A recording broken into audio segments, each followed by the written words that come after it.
Si yo tuviese que preguntarle acerca de si la tolerancia es buena o no, lo más probable es que tendríamos que preguntar, o quizás algunos de manera rápida le diríamos, sí, es buena la tolerancia, ¿no?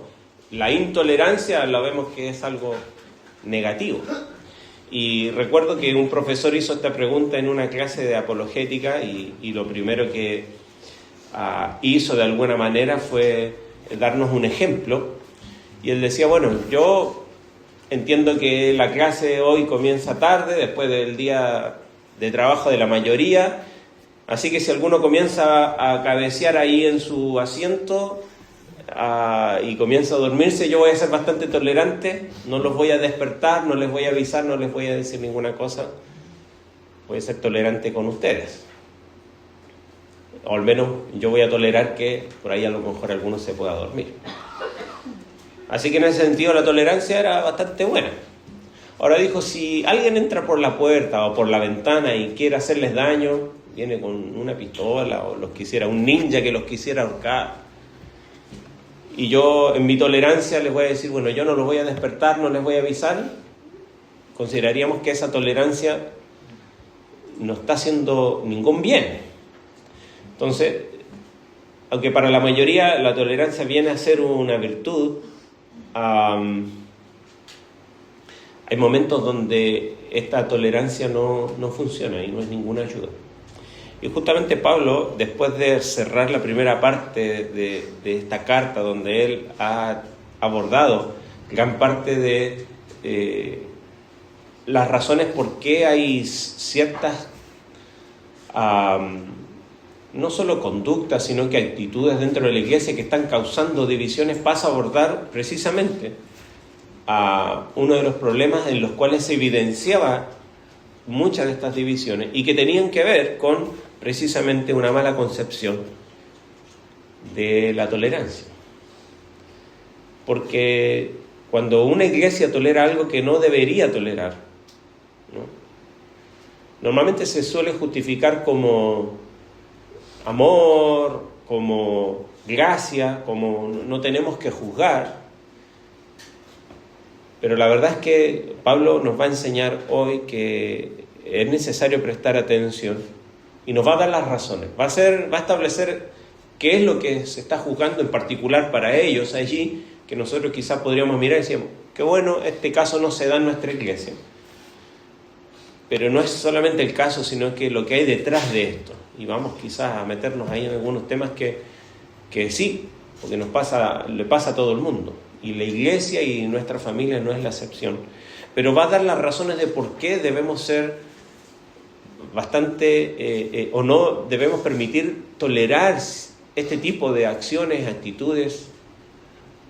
Nos va a dar las razones y va también al final para ellos en ese entonces y para nosotros también principios de cómo abordar cuando vemos situaciones como estas en medio nuestro. Vamos a leer, son 13 versículos, es bastante breve este capítulo. Vamos a leer estos versículos en 1 Corintios capítulo 5, verso 1 en adelante. Yo leo en la Nueva Biblia de las Américas por si hay alguna diferencia con su versión. Dice así: en efecto, se oye que entre ustedes hay inmoralidad, y una inmoralidad tal que no existe ni siquiera entre los gentiles, al extremo de que alguien tiene la mujer de su padre. Y ustedes se han vuelto arrogantes en lugar de haberse entristecido, para que el que de entre ustedes ha cometido esta acción fuera expulsado de en medio de ustedes. Pues yo, por mi parte, aunque ausente en cuerpo, pero presente en espíritu, como si estuviera presente, ya he juzgado al que cometió tal acción. En el nombre de nuestro Señor Jesús, cuando estén reunidos, y yo con ustedes en espíritu, con el poder de nuestro Señor Jesús, entreguen a ese tal a Satanás para la destrucción de su carne, a fin de que su espíritu sea salvo en el día del Señor Jesús. La jactancia de ustedes no es buena. ¿No saben que un poco de levadura fermenta toda la masa? Limpien la levadura vieja para que sean masa nueva, así como lo son en realidad sin levadura. Porque aun Cristo, nuestra Pascua, ha sido sacrificado. Por tanto, celebremos la fiesta no con la levadura vieja ni con la levadura de malicia y maldad, sino con panes sin levadura de sinceridad y de verdad. En mi carta les escribí que no anduvieran en compañía de personas inmorales. No me refería a la gente inmoral de este mundo, o a los codiciosos y estafadores, o a los idólatras, porque entonces tendrían ustedes que salirse del mundo, sino que en efecto les escribí que no anduvieran en compañía de ninguno que, llamándose hermano, es una persona inmoral, o avaro, o idólatra, o difamador, o borracho, o estafador. Con esa persona ni siquiera coman. Pues, ¿por qué he de juzgar yo a los de afuera? ¿No juzgan ustedes a los que están dentro de la iglesia? Pero Dios juzga a los que están fuera. Expulsen al malvado de entre ustedes. Vamos a orar un minuto. Padre Celestial, queremos encomendarnos a ti, pues queremos prestar atención a lo que tú nos quieres enseñar en esta mañana. Háblanos, Dios, sé claro por medio de tu Espíritu a nuestro corazón, conforme a nuestra necesidad, y podamos tener un corazón sensible a lo que tu palabra nos quiere hablar a cada uno. Te lo rogamos en el nombre de tu Hijo Jesús. Amén. Sin duda, como mencionábamos recién, Pablo pasa a abordar un tema, ¿no?, en este capítulo 5, da vuelta a la página de alguna manera. En los primeros 4 capítulos abordó el problema de las divisiones y ahora comienza esta nueva sección que va hasta el capítulo 6. Capítulo 6 va a abordar algo que tiene que ver con el juicio, los tribunales, y al final del capítulo 6 parece que vuelve a abordar este asunto de la inmoralidad y lo que es el pecado en el cuerpo, de problemas morales. Pero sin duda, lo que vemos aquí al menos es que el elemento común en lo que vamos a ver hoy, lo que veremos la semana entrante, es que, ¿se acuerdan del problema que había en la iglesia? Algunos decían, yo soy de Pablo, yo soy de Apolo, habían divisiones y habían distintas opiniones, y algunos, al parecer, tenían alguna concepción de la tolerancia inadecuada, o podríamos decir, eran más liberales dentro de la iglesia, en este alarde de precisamente de tener libertad en Cristo, ¿no? Ahora que estamos en Cristo tenemos libertad, lo va a abordar más adelante en varios capítulos más, cuando Pablo usa al parecer una frase que era común dentro de la congregación, cuando dice, todo me es lícito, ¿se acuerdan? Que lo dice, al menos 3 veces lo menciona. Porque es cierto, todo nos es lícito, pero Pablo va a aclarar, no todo me conviene, no todo me edifica, no me dejaré yo, dice la última vez, controlar por ninguna de ellas. Y al parecer algunos estaban abusando de esta idea de que, bueno, a mí se me es permitido todo si ahora yo tengo libertad en Cristo para hacer lo que a mí me parece. Entonces Pablo va a abordar esto, donde algunos tenían esta idea de que la libertad en Cristo la estaban usando, más bien mal usando, para justificar conductas que Pablo va a confrontar aquí. No porque a Pablo le moleste, sino porque no se condicen con la teología de quién es Dios y lo que hizo Cristo por nosotros. Entonces, al menos en este capítulo 5 lo vamos a dividir en 3 partes, y la primera parte es los primeros 5 versículos, donde Pablo de alguna manera va a hacer una sentencia, ¿no? Va a dictar la sentencia, esto como si fuera un juicio, ¿no? Y lo primero es que él va a dictar la sentencia en cuanto a que el pecado que la iglesia allí en Corintios estaba ignorando. Y lo dice de una manera en que a nosotros nos parecería que esto está bastante mal, porque dice, se oye entre vosotros, ¿no? El adverbio que se ocupa aquí no significa que todo el mundo está hablando, como una generalización, sino que a un hecho que se ha establecido, algo que se ha verificado. ¿Se acuerda que en el capítulo 1 dice, me he enterado por los de Cloe, al parecer una familia allí, que le ha contado a Pablo mientras está en otro lugar lo que está pasando ahí en la iglesia, ¿no? Porque le preocupa, no por chismerío solamente, sino porque le preocupa lo que está pasando en la congregación. Y Pablo escribe precisamente esta carta. En los versículos que leíamos recién, en el verso 9, menciona que ya había escrito ya una carta antes, de la cual no tenemos conocimiento, ¿no? O al menos el Señor no quiso que la tuviéramos para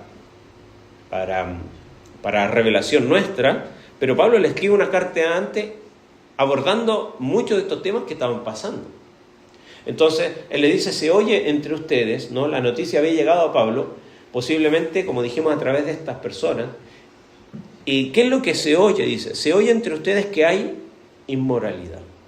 Aquí la palabra literalmente es porneia, de donde viene la palabra pornografía, porno y todo lo que se desprende de ella, y que literalmente significa esto, inmoralidad sexual.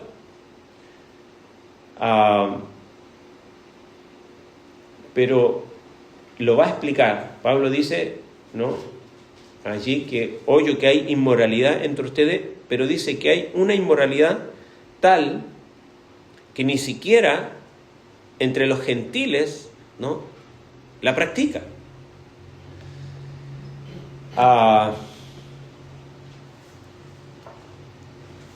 Y dice allí, al extremo de que hay alguien que tiene la mujer de su padre.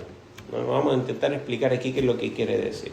Algunos comentaristas, por supuesto, intentan ver qué es lo que está diciendo Pablo aquí, y al menos tenemos dos opciones. Acá hay un hombre que está viviendo y teniendo relaciones con su madre directamente, o, que es lo más probable, la segunda opción, que esté teniendo una relación con su madrastra, ¿no? Y no ocupa esta idea, sino la mujer de su padre haciendo una cita a Levítico, donde precisamente estaba preso y condenado como una forma de pecado, que la condena de este pecado, ¿no?, era la muerte en el Antiguo Testamento.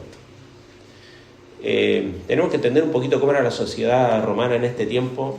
La expectativa de vida de las mujeres no alcanzaba los 35 años, con suerte, y algunas, por el tema de embarazos y partos, muchas morían bastante temprano, por lo que muchos hombres se volvían a casar con mujeres bastante jóvenes, y algunas bastante en edad muy similar a algunos de sus hijos.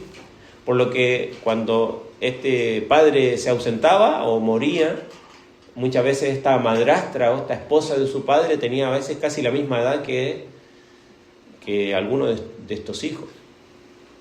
Ya sea cual fuera la razón, sin duda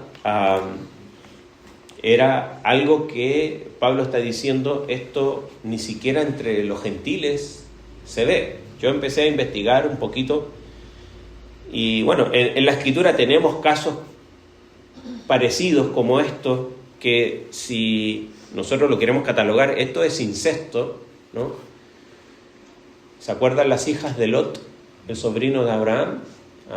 Lot escapan de Sodoma y Gomorra y queda simplemente la madre de estas chicas queda como una estatua de sal, y ellas piensan que no hay nadie más, y dicen, ¿y cómo seguimos procreando? Vamos a emborrachar a nuestro padre, y una se acuesta con él, luego la otra hace lo mismo, y de ahí es donde vienen los moabitas y los amonitas, todo un pueblo que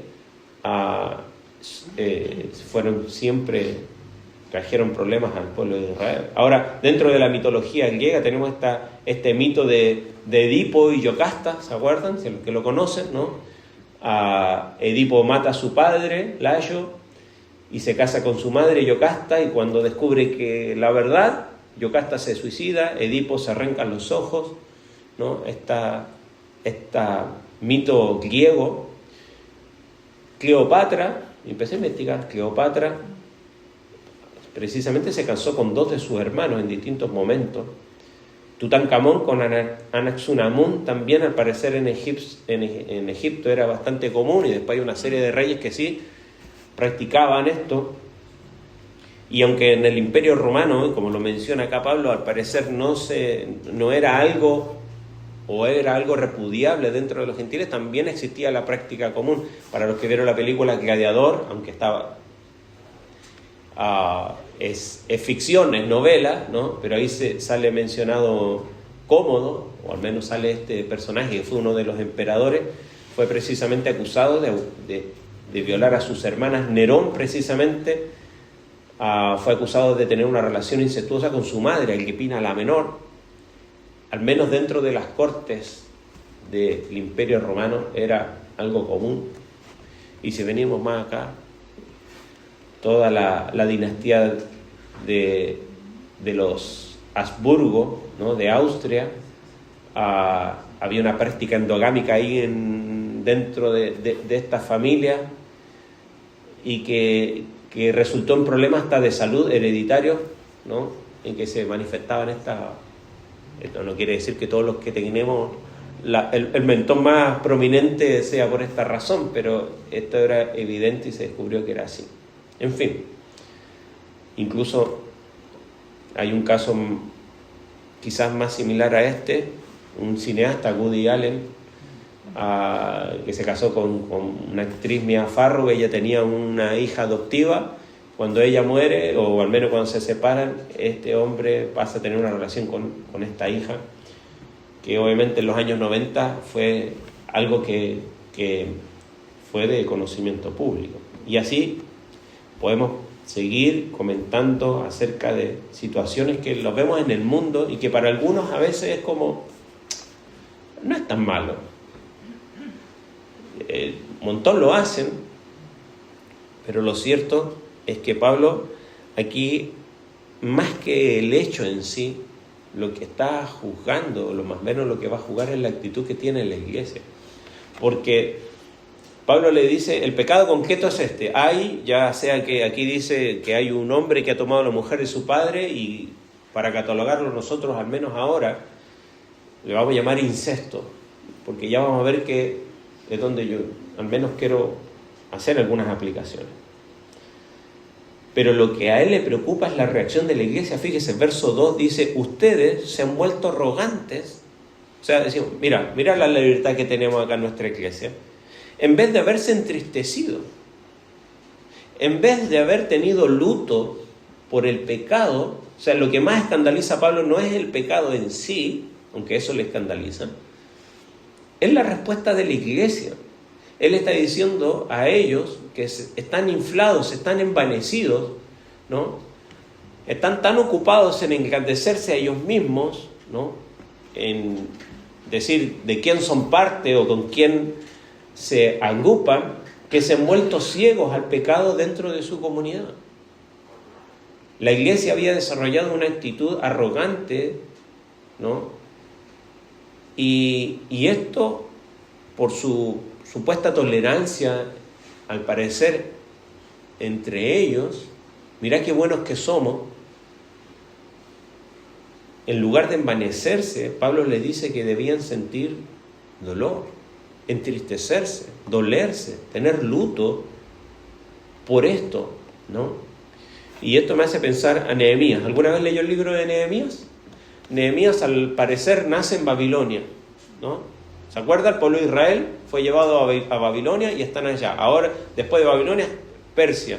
Y él está allí, y cuando se entera de lo que está pasando en Jerusalén, de que los primeros que volvieron dejaron de reconstruir el templo, las murallas están en el piso y la ciudad no está levantándose como se esperaba, él dice que lloró, se enlutó, y aún incluso dice que confesó pecados. Él no había cometido ningún pecado, pero era tal el dolor de ver el pecado de su pueblo, aunque él ni siquiera lo veía porque estaba a kilómetros de allí, pero él se dolió por el pecado de su pueblo y lloró.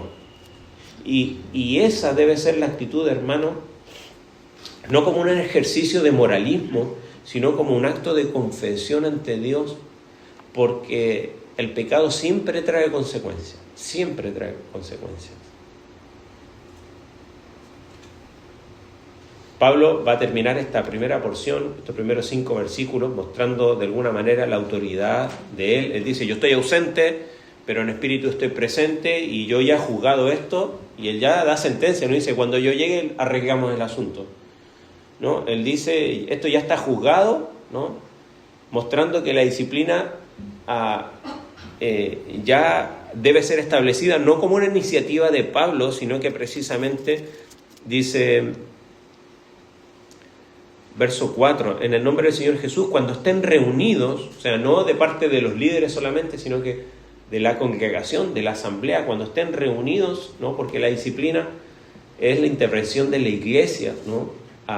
No un asunto de una cúpula de algunos, o en este caso solamente de Pablo, sino es una decisión comunitaria tomada con la autoridad de Cristo, ¿no? Como dice allí, cuando estén reunidos y yo con ustedes en espíritu, con el poder de nuestro Señor Jesús, y les dicen qué es lo que tienen que hacer, entreguen a Satanás, y acá quizás, y no voy a tomar mucho tiempo acá, es qué significa esto, entregar a Satanás para la destrucción de la carne a esta persona.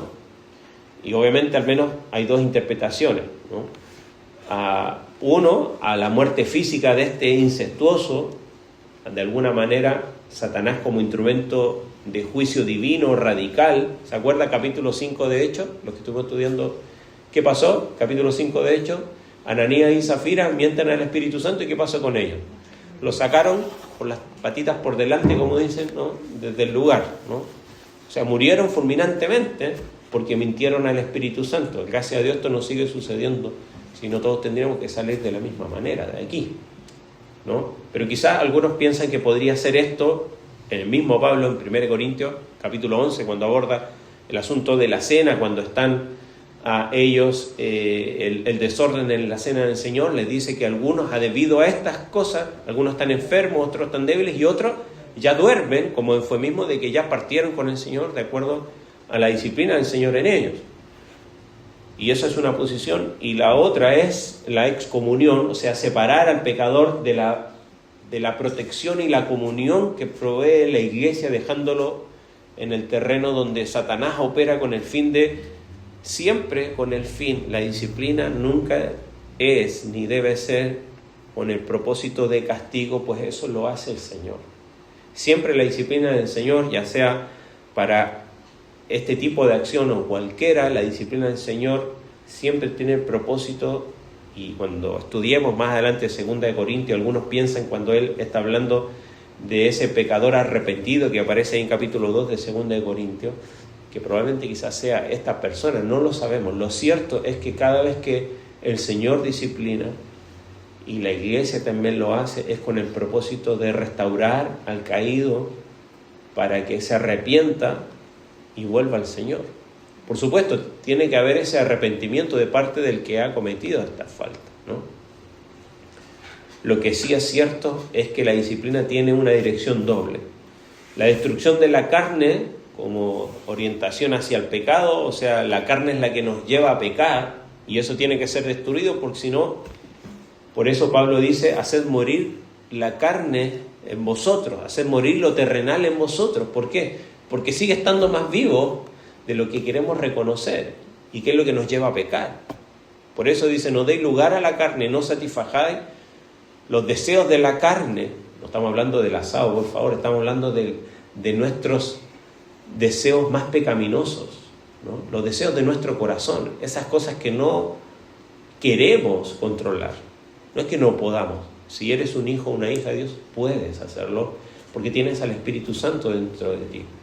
Pero resulta, como lo explicaba un pastor bien mayor, decía, esto es como si tú tienes dos perros en tu casa. A uno le das comida y al otro no le das nada. Y se ponen a pelear. Lo más lógico es que va a ganar en esa pelea al que hayas alimentado más.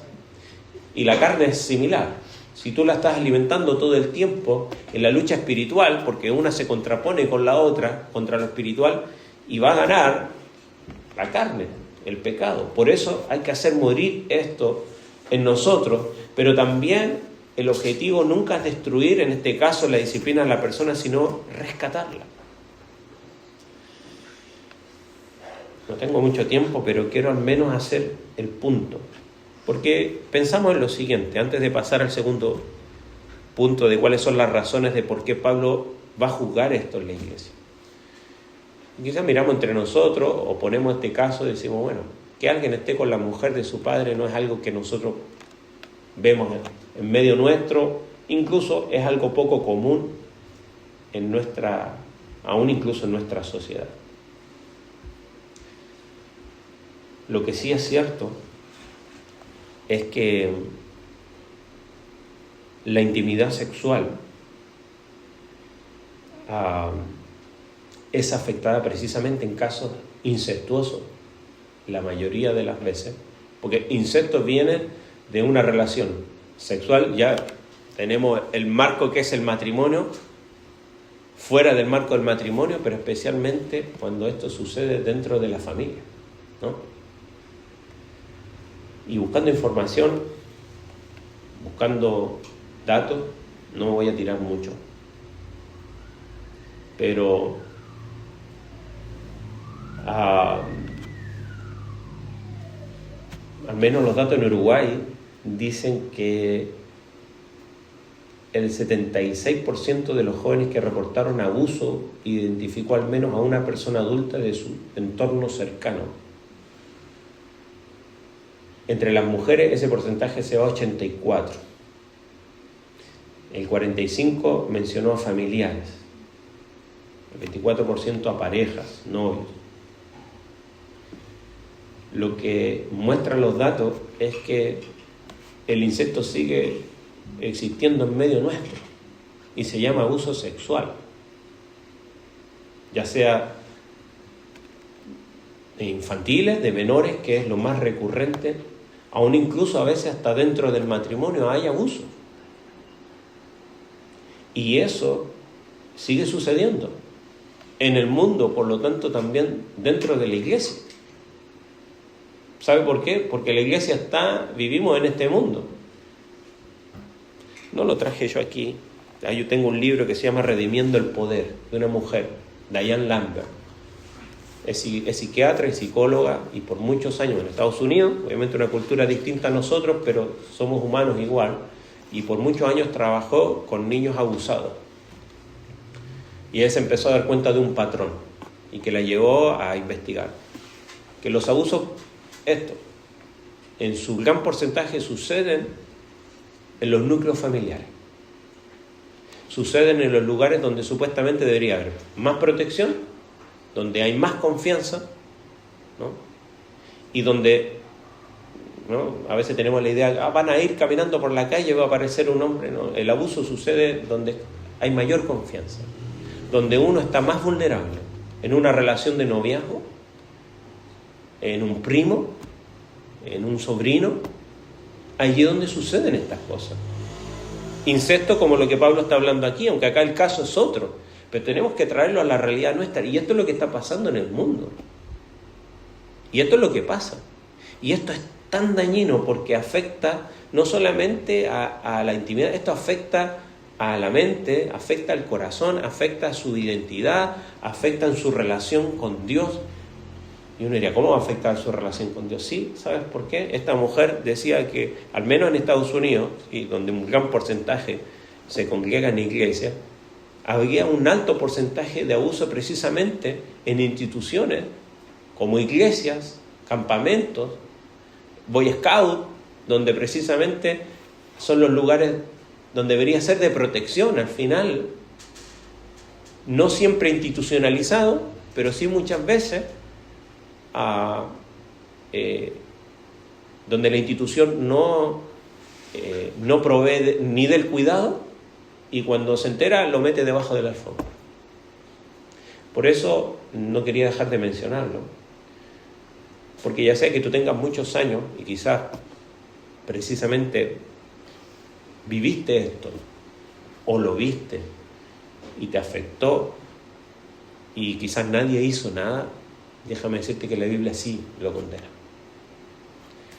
Porque muchos, incluso que precisamente porque pasó en la iglesia o porque alguien de la iglesia lo hizo o porque la iglesia nunca dijo nada o hizo nada, afectan su relación. Es decir, ¿cómo Dios me va a proteger si precisamente donde tenían que yo ser protegido no lo hicieron?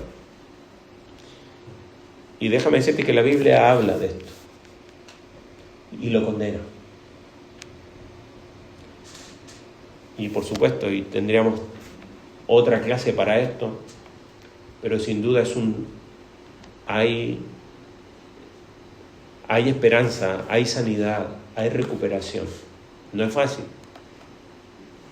no es rápido,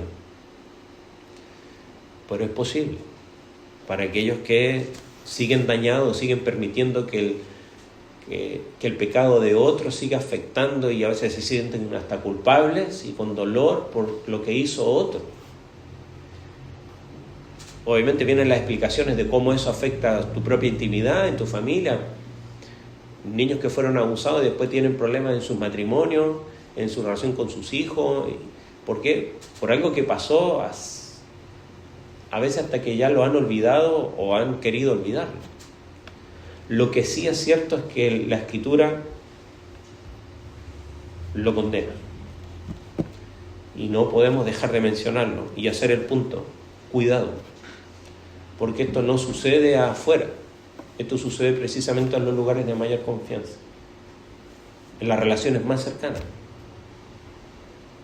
Y es allí donde debemos estar atentos.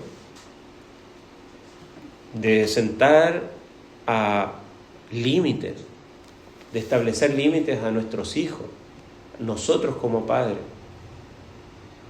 La razón que va a dar Pablo de por qué esto es tan preocupante, de que ellos en la iglesia está pasando un acto de inmoralidad, que es muy diferente y quizás lo que estamos mencionando ahora, pero imaginemos esto, está pasando situaciones de abuso, que es incesto, porque al final termina siendo esto. Y la iglesia no está haciendo nada, y los hermanos no están diciendo ninguna cosa. ¿Cuál es el problema? Y lo va a mencionar del verso 6 en adelante. Dice, ¿cuál es el problema? Hace una pregunta retórica. Dice, ¿no saben ustedes que un poco de levadura leuda toda la masa? Pablo deja claro que los pecados graves pueden infectar a toda la congregación. Siempre en la Biblia encontramos esta imagen de la levadura como la imagen de la corrupción, del pecado, ¿no? Porque corrompe. Y el pecado tiene gran fuerza de penetración que contamina con muy poco, contamina a muchos.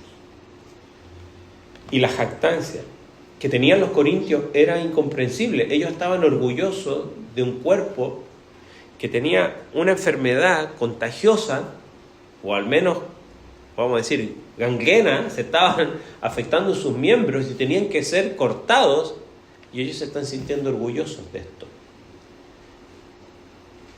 Y esta es la lógica. La iglesia que tolera el pecado grave de uno de sus miembros sin intervenir, no está siendo misericordioso, ni con él, ni con la iglesia. Porque se está infectando. Por eso dice, limpiaos de la vieja levadura. Nosotros tenemos que recordar qué era la Pascua. ¿Cuál era la Pascua judía? ¿Cómo se celebraba? Lo primero que hacían era que sacaban toda levadura de la casa y empezaban a buscar. ¿Por qué? Bueno, porque cuando salieron de Egipto no tuvieron tiempo para leudar el pan, por lo tanto hicieron panes sin levadura. Y el juego era que escondían levadura en ciertos lugares para que las buscaran, ¿no? Y sacar todo lo que era levadura. Entonces Pablo ocupa esa imagen, ¿no? De lo que era la celebración de la fiesta judía, ¿no? De los días de los panes sin levadura. Y él dice, tenemos que sacar la limpieza, que Pablo no es solo en el caso del incestuoso aquí, sino que todas las manifestaciones de carnalidad que habían penetrado en la congregación. ¿Sabe por qué? Porque cuando usted hace un agujero así, deja pasar una cosa, pero después va a entrar otra, y otra, y otra, y otra, y otra. ¿Usted sabe que un ratón puede entrar por un agujero por donde entra una cucaracha también?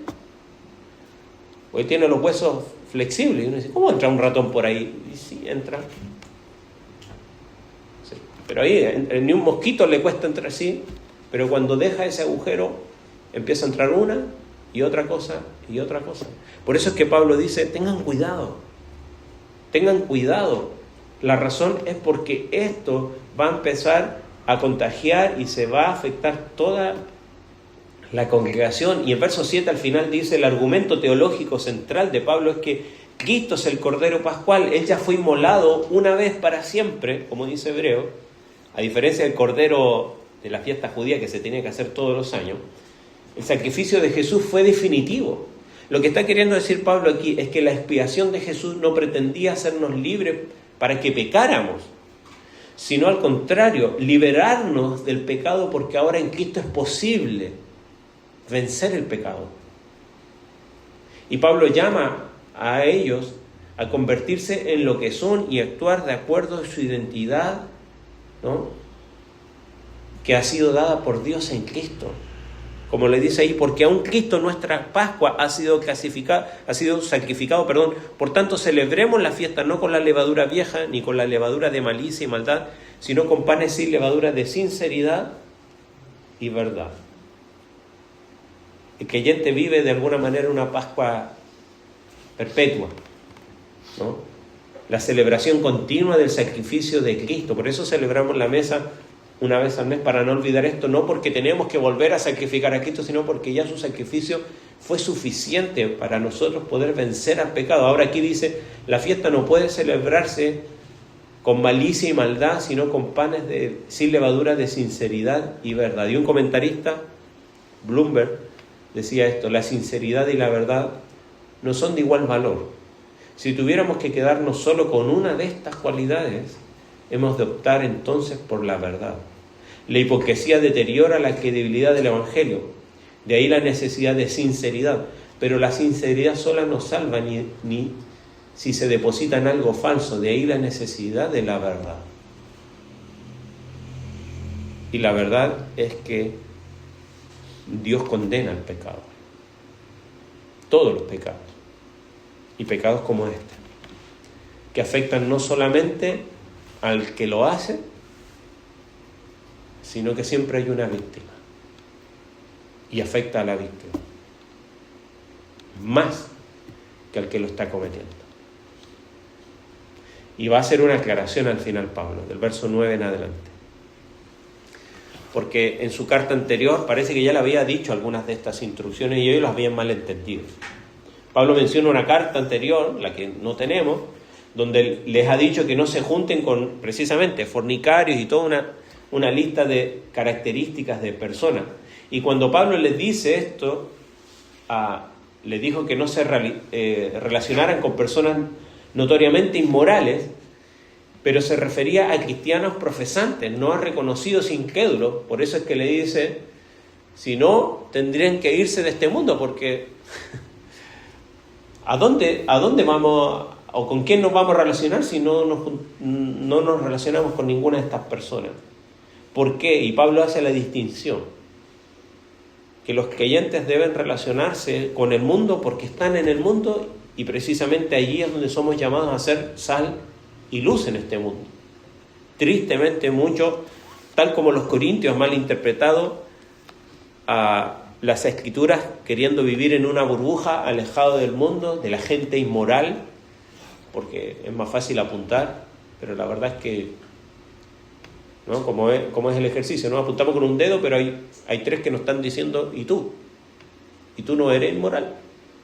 ¿O sí? ¿Eres inmoral? Claro que pecamos. Claro que luchamos en nuestra mente. Claro que no siempre estamos actuando como deberíamos actuar como cristianos. Lo que está queriendo decir Pablo aquí es que el llamado es a aquellos que, diciéndose creyentes, aquellos que, confesando aparentemente a Cristo, viven en su vida de manera inmoral. Y dice ahí, en cambio, dice, es quien llamándose hermano vive persistentemente en pecado, y menciona fornicación, que ya lo que hemos visto, pero también incluye aquí avaricia, idolatría, injuria, embriaguez, estafa. La instrucción es bastante clara, es no mezclarse, ni siquiera comer con ellos. Lo que está queriendo mostrar Pablo aquí es que esto es lo que hace daño. Porque a veces la iglesia tiene la pretensión de que los que están afuera son los que terminan dañando la iglesia. La verdad que Pablo está diciendo, ¿sabe qué? El problema es de adentro. Si no tenemos cuidado de juzgar lo que pasa adentro. Porque esto es lo que hace más daño. A los de afuera, el Señor los va a juzgar. Pero nosotros somos llamados a juzgar a los de adentro. No somos llamados a juzgar a los de afuera. Un día una señora cristiana me dice, ay, ¿viste que va a salir en el mundial Shakira, esa mujer, y que baile no sé cuánto? Y digo, ¿y a mí qué me importa? Apague la tele. ¿Qué le importa a usted lo que hacen las personas afuera de la iglesia? ¿Con quién se juntan y con quién no se juntan? El problema es cuando lo que pasa en nuestra propia familia, en nuestra propia vida, no somos capaces de juzgarla. Ese es el problema. Y es allí donde Pablo dice al final, ¿no? La iglesia juzga a los de adentro, lo hace con preguntas retóricas. ¿Por qué, verso 12, he de juzgar yo a los de afuera? ¿No juzgan ustedes a los que están dentro de la iglesia? Y sí, no lo están haciendo, le está diciendo Pablo. Quitad, por eso la sentencia es quitad al final de en medio aquel perverso de entre vosotros. Es una cita directa de lo que está en Deuteronomio, precisamente para la misma causa, el mismo pecado. Y el lenguaje, más que juicio, es el lenguaje de purificación del pueblo de Dios. Como dijimos, siempre el juicio, aún el juicio de Dios, cuando Él dice, si no te arrepientes, voy a traer juicio sobre ti, son palabras de amor. Porque el Señor está advirtiendo. Y acá, como dijimos, estamos estudiando Corintios porque queremos que Pablo nos pastoree, necesitamos ser pastoreados por la palabra del Señor. Y quizá hay cosas que tú piensas que no te están afectando a ti, pero sí afectan a la sociedad en la que tú vives. Y si hay algunas aplicaciones que podemos hacer para nosotros hoy, es que es muy importante hacer la diferencia entre la tolerancia y la complicidad. La iglesia de Corintios no estaba mostrando gracia, estaba mostrando indiferencia moral, disfrazada de libertad y de tolerancia. Cerrar los ojos a las ofensas no es muestra de bondad, al contrario, puede ser destructivo. Y hay una diferencia fundamental entre recibir con amor a quien peca y que lucha, a tolerar sin intervenir el pecado que ya es un estilo de vida establecido y sin señales de arrepentimiento.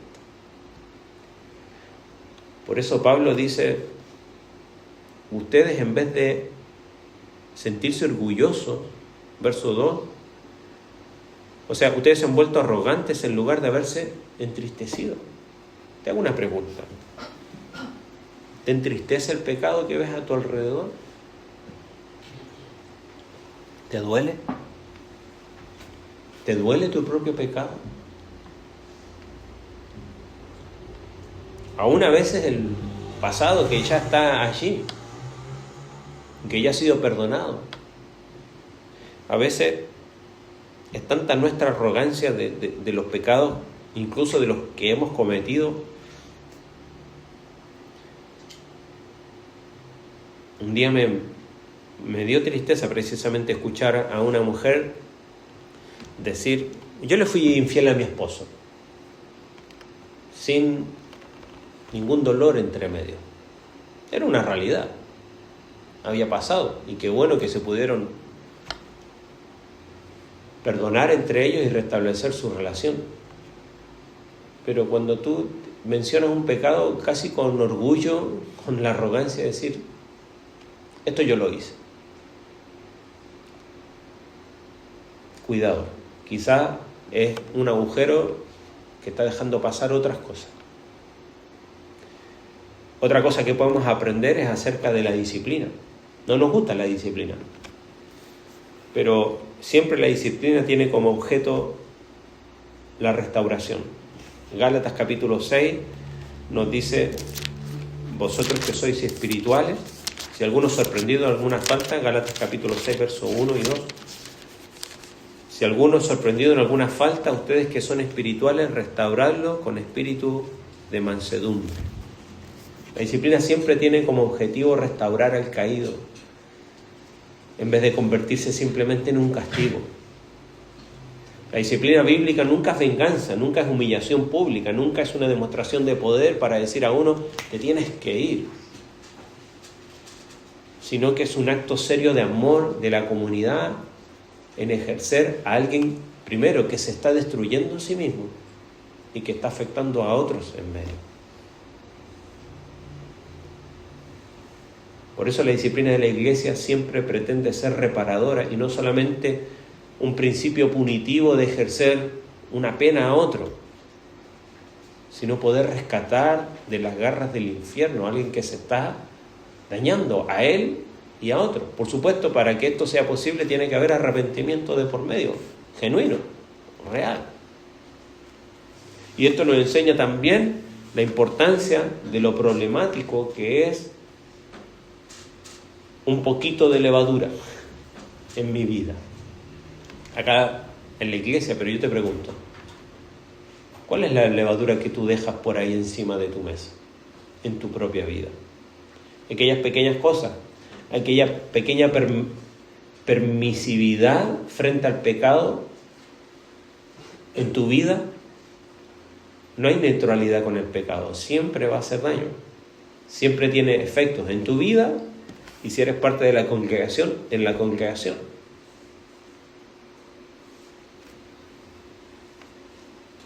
La disciplina en la iglesia se hace necesaria cuando un determinado pecado conlleva la posibilidad de, precisamente esto, empezar a corromper desde adentro a la congregación. Por eso Pablo le dice, reúnanse y traten este asunto como asamblea. Al parecer ya Pablo lo había tratado con él en lo personal. Tenemos Mateo 18, ¿se acuerdan? Que nos dice, si hay un problema entre tú y tu hermano, ve y trátalo tú con él. Ese es nuestro primer paso.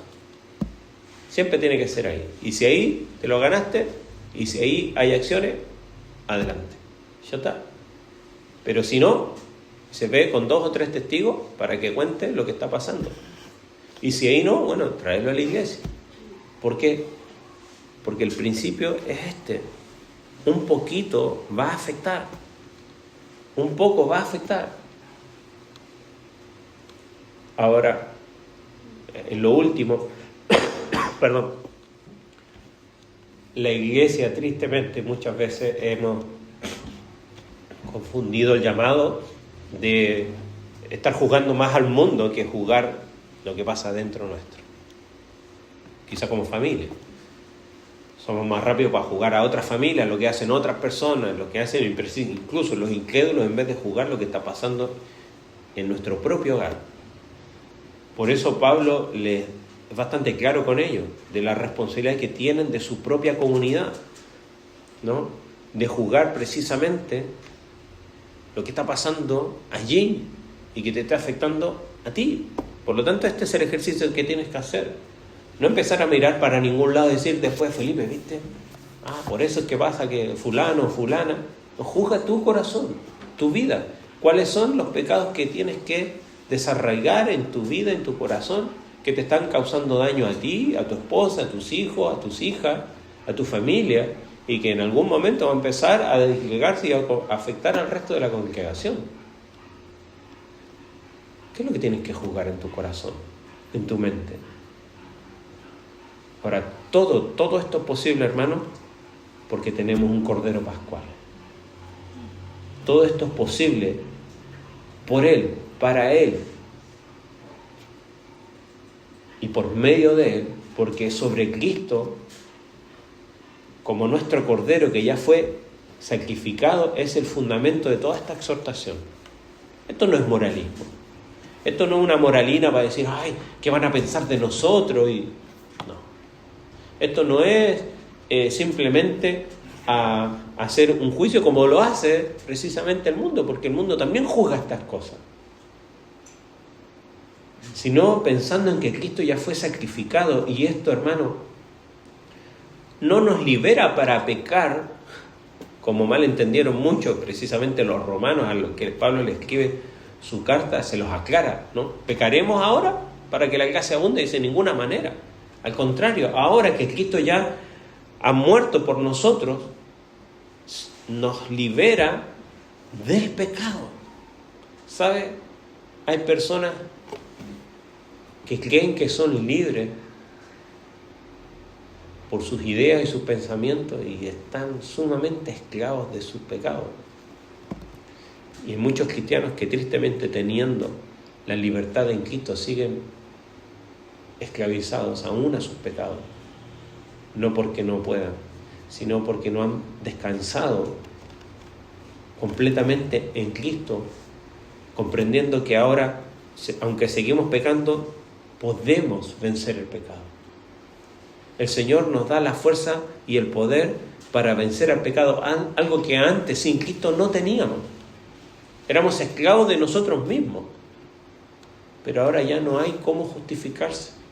Es que yo soy así, es que a mí me hicieron esto, es que yo viví tal cosa. Ahora podemos. La pureza que Pablo pide no es un logro moral propio, sino es la respuesta a lo que ya fue hecho. ¿Y qué fue hecho? Cristo fue sacrificado como nuestro Cordero Pascual. Por lo tanto te digo algo, si no estás en Cristo, si no estás descansando en Cristo para tu vida, ningún esfuerzo que hagas te va a alcanzar.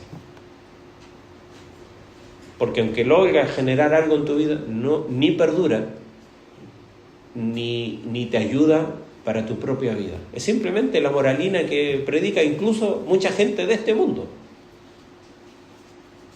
Pablo llama a aquellos que están escuchando su carta a convertirse en lo que verdaderamente son, es decir, actuar según el modo en que Dios ha decidido y ya ha considerado a ti y a mí en Cristo. Y esta es la pregunta: ¿quién eres? ¿Eres un hijo o una hija de Dios? Si no lo eres, la invitación está abierta. Únete a Cristo en arrepentimiento y fe. Es lo único que puede traer esperanza para tu vida, no es otra cosa. No es una religión, no es venir a la iglesia, no es simplemente actos morales. Es esto. ¿Sabes por qué? Porque la comunidad que está aquí perfecta no es, como la iglesia de Corinto tampoco. Entonces, si vienes aquí, tampoco te equivoques. Acá no es que vas a encontrar un pedacito de cielo donde todos andamos flotando arriba de las nubes como los angelitos. No. Acá hay pecado, porque hay un pecado en mi vida y en tu vida. ¿Cuál es el que tienes que juzgar? Bueno, eso espero que el Espíritu Santo te amoneste a ti y puedas actuar sobre eso. ¿Sabes por qué? Porque si no lo hacemos, va a seguir contaminando a tu familia, a tus hijos, a tus hijas, a tu esposa, a tu esposo, a los que están a tu alrededor. No dejes que esto te siga contaminando. Y como iglesia somos llamados a estar atentos, porque los lugares donde nosotros creemos que no van a pasar es precisamente donde pasa. Por eso tener protocolos, tener situaciones, hablar. El otro día pudimos hablar de sexualidad con los jóvenes, porque esto tenemos que hablarlo, esto es lo que tienen que hablar en la mesa, hermano. No tienen que esperar que sus hijos, sus hijas lo vean en la tele, lo vean en la tele, ya no ven la tele, en el TikTok. Esto es lo que tenemos que hablar, porque esto es lo que hace daño y no debemos permitir que lo siga haciendo. El Señor nos está llamando a vivir una vida en santidad, pero no vivir a que nos salga la aureola en la cabeza. Vivir en santidad significa agarrar la escoba, agarrar la pala, agarrar la picota se llama acá, ¿sí? Eso, y empezar a sacar aquellas cosas que están incrustadas, ya sea por lo social, ya sea por la cultura, ya sea por el pecado del pasado, lo que sea, pero ensuciarnos las manos para poder lidiar con el pecado. Y hasta que no lo hacemos, no va a haber, al menos luz. ¿Es posible que el Señor restaure cuando hay daño? Sin duda, Él lo hace. Siempre hay esperanza en Cristo para todo. Pero tienes que aferrarte. A ver, vamos a ponernos en pie y vamos a orar.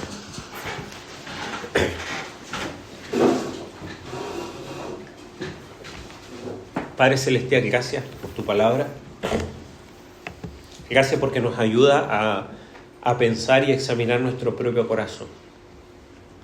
Y mirar a nuestro alrededor y ver que sin duda no somos perfectos, ni esta congregación lo es. Ayúdanos, Dios, como cuerpo aquí, a ser sensibles a tu voz, a tu palabra, pero también ser sensibles al pecado que hace daño. Dios, gracias porque tú eres poderoso para restaurar todas aquellas cosas que se rompen. Pues Señor, aún incluso